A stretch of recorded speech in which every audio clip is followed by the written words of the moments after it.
What is up, DCS Crew? Today we are going to talk about a knife company that doesn't really come across the channel very often. I have seen them at Blade Show. I have run into them over at SHOT Show, but actual knives from Steel Will don't really pass by the channel too often. So I was pretty excited when this particular model became available through the Apex Pass Around. Shout out to the Apex Pass Around. And yeah, so without any further ado, go ahead and check this guy out right here. And today's review is on the Steel Will Nutcracker. That's right, it really is called the Nutcracker. This is model F24 in their catalog. It does come in 3 colors. We'll get into that. N690 steel, contour G10 handles, sheep's foot blade. Yeah, let's get into it, all right? So I'm going to set this down here, let the intro run, and when we come back, we'll talk a little bit about the knife, what its uses are for, a couple of comparisons, what I like, what I don't like, and final thoughts.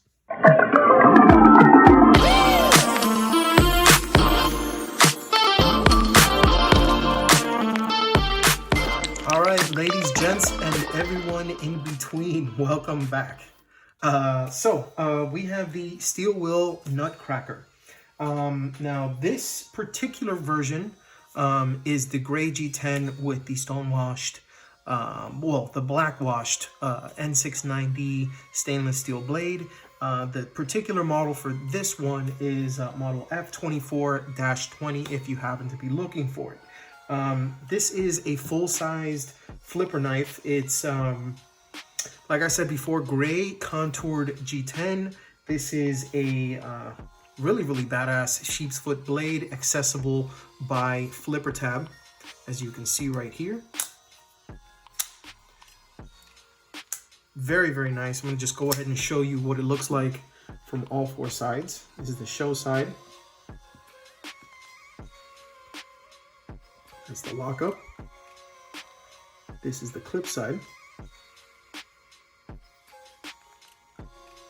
Spine. And back again. Actually, I'll show that one more time from here so you can see the bottom.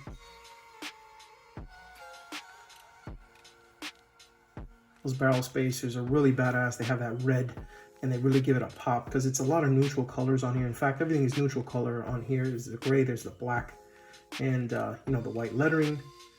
So without that, honestly, if it was just standard black or gray or something like that, it would kind of make it a dull knife. But I like that on all 3 versions of this knife, they do have that little extra pop of color.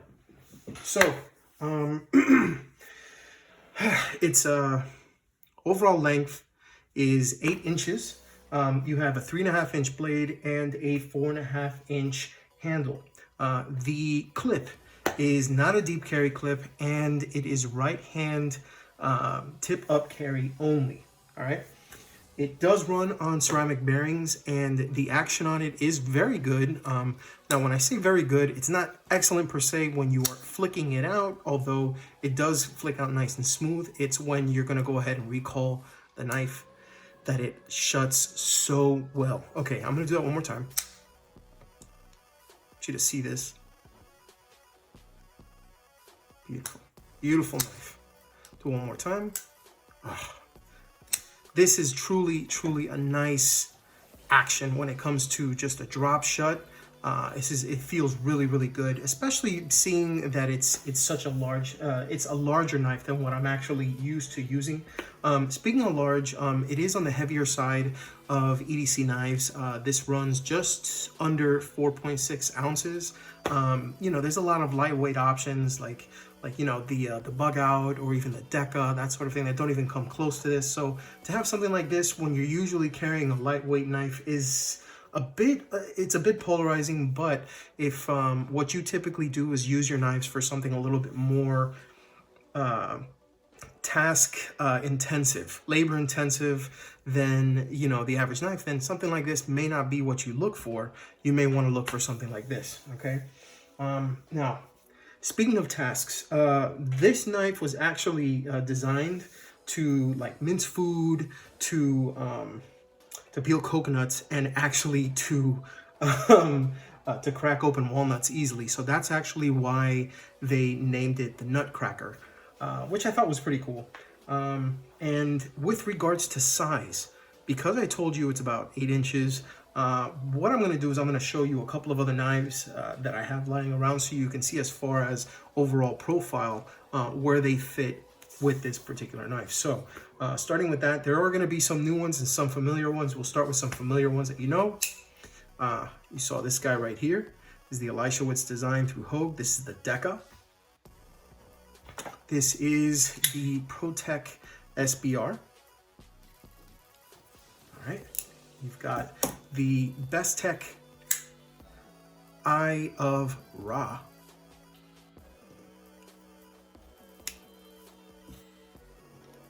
You got the Artisan Cutlery Smoky Mountain Knife Works exclusive Archeo in brass with D2 steel. Here's the recently released Milea, excuse me, from Swags in collaboration with CJRB Knives, which is pretty cool. I think this one is in RPM 9. There is the Concept Pelican that I went ahead and I uploaded recently. You should check out that review if you have not. It is a really badass knife in my opinion. And then last but not least, you have the Kershaw Bare Knuckle. USA made, 14C28N steel. Beautiful frame lock. Comes in different colors as well. All right, so now instead of what I normally do, I usually do what I like and then what I don't like. I'm going to start with the cons, okay? And I'm going to give you 3 cons and I'm going to give you 3 pros. In this case, I'll start with the cons. Now, first con, pretty simple. There's no left-hand carry, all right? It's only right hand and it's only tip up, okay? That's something that, you know, unfortunately, lefties, you're going to have to learn how to use a right hand like, a good, very, very vast majority of the population. Yeah, you guys are cool. You probably have really cool use of your brains. You're probably smarter, but not smart enough to design this. Evidently, the person who designed this was right-handed. Unfortunately, it is set for a right-handed tip-up use only. Okay, so that's the first con. Now, the second con has to do with the weight. It's 4.6 ounces, and the truth is, this could have been lightened a little bit, okay? Now, there are nested liners inside of this, and when I say nested, if you look at some other knives that I have here, like say, for example, this one from Bestech, you clearly have the liners here, and then you can see there's the layer of liners, and then there's the layer of the G10 that is above it. In this particular case, much like the Spyderco Delica, the liners on this particular knife have been nested inside of, here, let me see if I can show this off here. All right. If you look inside of the knife, you'll see that the liner is actually sitting flush with the G10. And the reason why is because what they've done is they've actually bored into the G10, and the liners themselves are what they call nested inside of the G10. Okay, this helps for the actual overall aesthetics of the knife. And you know, it really helps with reinforcing how tough the knife actually is, as opposed to something that does not have that kind of reinforcement, you know, the bug outs and that sort of thing. But one thing that I did notice, and you know what, I should have just shown it at the beginning. If you look on either side, let me see if I can show it here. Okay, so there's this side. I'll show it from here. It's a nice flat nested liner, maybe just one little hole there and one little hole there. Everything else is nice and flat. And the problem with that is that it could have very easily been skeletonized to be able to at least lose a little bit more weight, but they didn't choose to do that. It would have still retained, you know, its strengths, which is being a nice, thorough knife. I'm really digging this kind of knife. It reminds me a little bit of the Mako. In fact, I think I have it around here somewhere. Actually, I do. Let me go ahead and take it out here. Still in the box. As far as toughness is concerned, this does remind me of, you know, something like the Mako, nice and tough, and Contour G10, gray G10, no less. But I don't know, there's just something about it that's just a little off for me, okay? So yeah, I figured I'd go ahead and let you know about that, because even the Best Tech Mako has the liners skeletonized. So that is something that was done on that, and that is not done on the Nutcracker. So the last thing, and this has to do with the aesthetics of the handle. This is a beautiful knife. It's actually a larger knife, but my hands being like, I want to call them a chunky medium. When I hold it, it's 1, 2, 3, 4, right here. It's not a very big handle, and this part right here digs into my pinky. All right, that becomes a problem, because once I'm using this for a little while, number one, what I want to do is I want to be able to get my thumb back here on the jimping and actually use the jimping for something useful. And the jimping feels really good. The only problem is when I'm using the knife and I have it in my hand, naturally, if I go like that and I put my fingers the way that they're supposed to be, this one is forced either to the bottom or to here. And in this case, I'm cramping up my hand and I can already feel it here, you know? And if I go like this, I find myself having to readjust over and over and over again, and it just feels weird. So having that little area right here, it's a very uncomfortable knife for me. And that's weird because I don't have very large hands. You know, as you can see, they're not very big.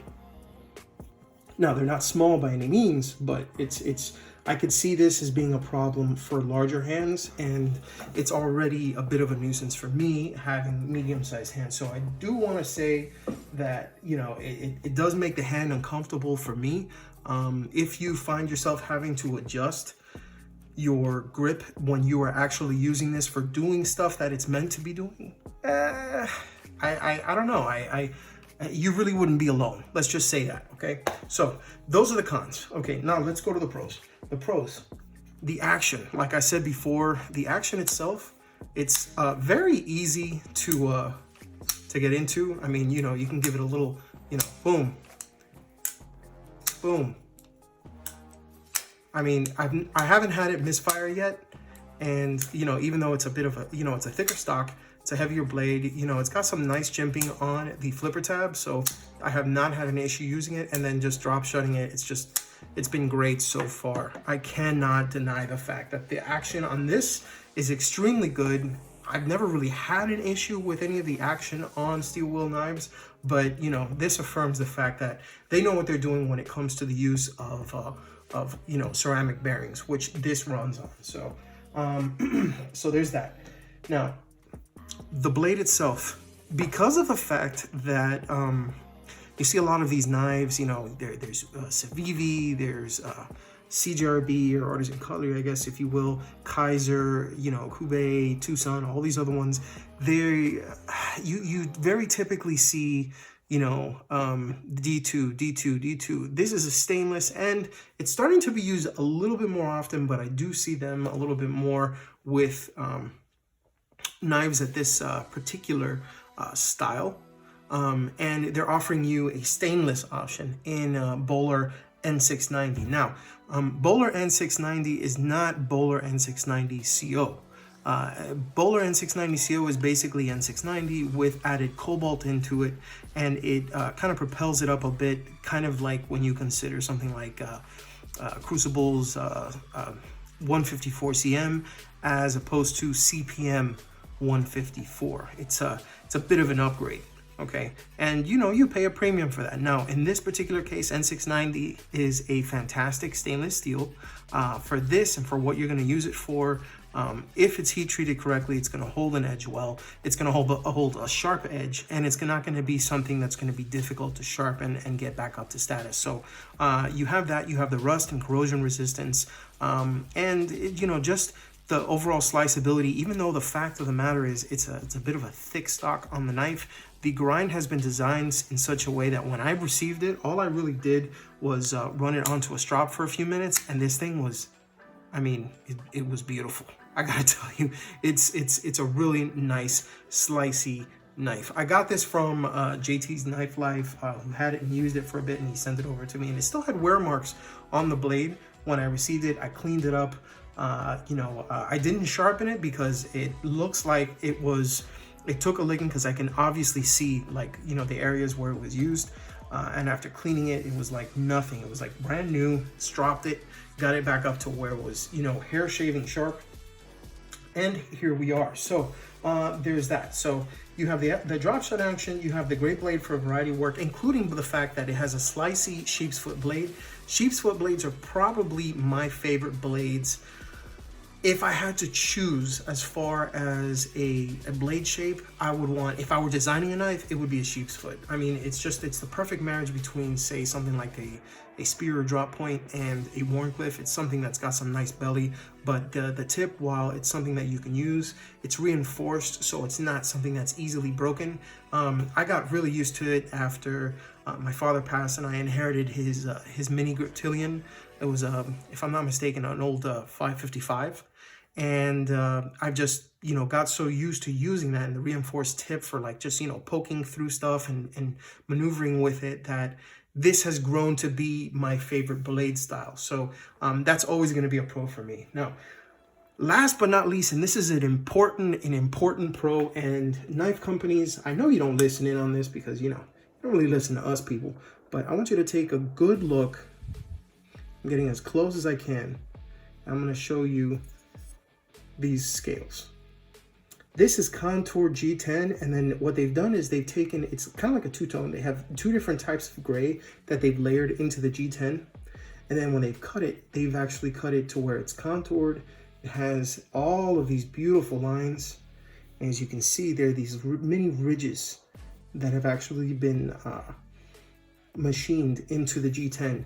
This is quality that is by far better than anything that I have seen from most companies in a G10 offering. And I'm gonna be honest when I say that, I put that in my hand, and when I felt it, there are no hot spots anywhere. There aren't anywhere, you know, any places where, you know, it feels like it's unfinished. This is a truly well machined knife. The OEM maker who did this, if it is steel will that makes their own knives and they don't, you know, run their machines through another maker, because sometimes they do that. You know, yeah, letting the cat out of the bag. Some of these companies, they all work in like the same factory in like Guangdong, China or some shit. If they do their own stuff, I have to tell you that this is excellent. This is probably I'll say it.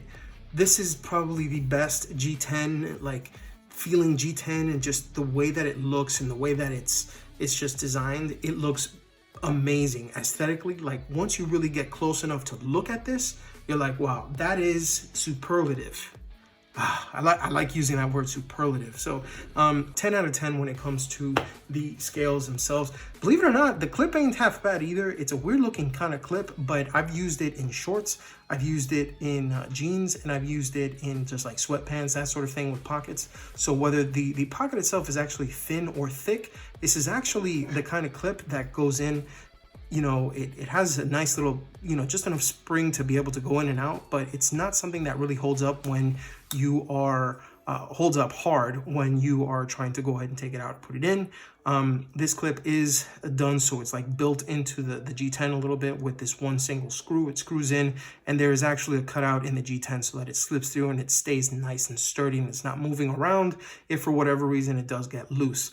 So I didn't really talk about the clip initially, and that's not necessarily a pro, but I did want to go ahead and let you know about that. For not being a deep carry clip, it's actually a decent clip. So that's pretty much it, guys. This is going to run you, okay, and no sticker shock on this because, you know, the prices fluctuate depending on the time of the market and the time of the year and, you know, how healthy the market is for this particular knife, which you can get in 3 different styles. You can get them in, currently, you can get in black with a satin blade. You can get gray with a black wash blade, which is this one right here, or green with a black wash blade. You can get these, all of them are the same price at just over $100. I want to say it's like $110. They are available on GP Knives has them, Blade HQ has them, Knives and Tools over in Europe, and Amazon actually has it. So there you go folks. As far as the knife itself, the Nutcracker is a really badass knife, and I apologize in advance because typically I would put the specs at the beginning of the video, but I just recall that I did need to put the specs so they are on your right side. So that is basically it. This is the Steel Will Nutcracker, ladies and gentlemen. Huge thank you to Steel Will for going ahead and providing this to the Apex pass around, and huge thanks for the pass around for letting me go ahead and check this out. And just remember, guys, you know, just because something is made in China doesn't mean it's made badly. I mean, we've seen some, you know, some really nice, and we've seen some pretty crappy quality control from companies all over the world, US, Italy, Japan, China, Taiwan, and that sort of thing. So just remember, guys, no matter what you choose to carry, whether it's something that's made in the US, maybe something in China, if you EDC, think of DCS. Thank you so much for watching, guys. This is the Nutcracker. I'm Carlos. You guys have been great. I will see you next time. Peace.